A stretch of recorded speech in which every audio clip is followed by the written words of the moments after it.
এমন একটা দল যাকে কখনো বিশ্বাস করা যায় না। এই জামাত ইসলামী এমন একটা দল যারা পিছন দিয়ে ছুরি মারে।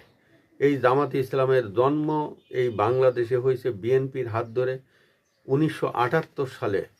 কারণ 1971 সালে যুদ্ধের পরে 1972 সালে বঙ্গবন্ধু শেখ মুজিবুর রহমান এই জামাত ইসলামকে নিষিদ্ধ করেছিল এবং 1978 সালে শহীদ প্রেসিডেন্ট জিয়াউর রহমান এই জামাত ইসলামকে স্বীকৃতি দেয় এবং তাদের রাজনীতি করার একটা সুযোগ দেয়।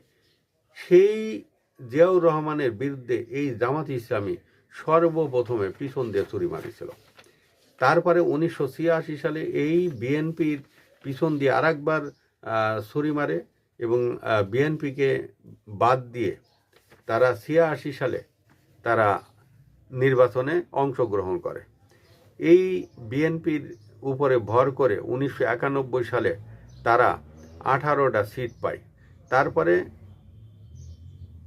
96 ইলেকশনের আগে যে বড় ধরনের আন্দোলন হয়েছিল বিএনপির বিরুদ্ধে, সেই বিএনপির বিরুদ্ধে আন্দোলনের সময় তারা এই আন্দোলনের সামনের সারিতে ছিল। এই বিএনপি 2001 সালে ক্ষমতায় বিএনপির সাথে এই জামাত ইসলামী একসাথে ক্ষমতায় আসছিল এবং আসার পরে তারা মন্ত্রিসভায় এই জামাত ইসলামকে স্থান দিয়েছিল বিএনপি।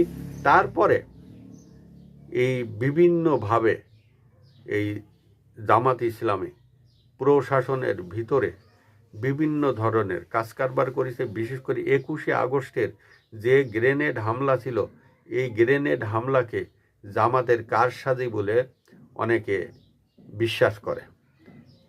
এবং বিএনপি যে 2008 সালে ক্ষমতায় আসতে পারেনি এবং আওয়ামী লীগের সাথে ভুল বুঝাবুঝি, এই সম্পূর্ণ এই পিছন দিয়ে জামাত ছুরি মারার কারণে বিএনপির সাথে আওয়ামী লীগের একটা দূরত্ব হয়।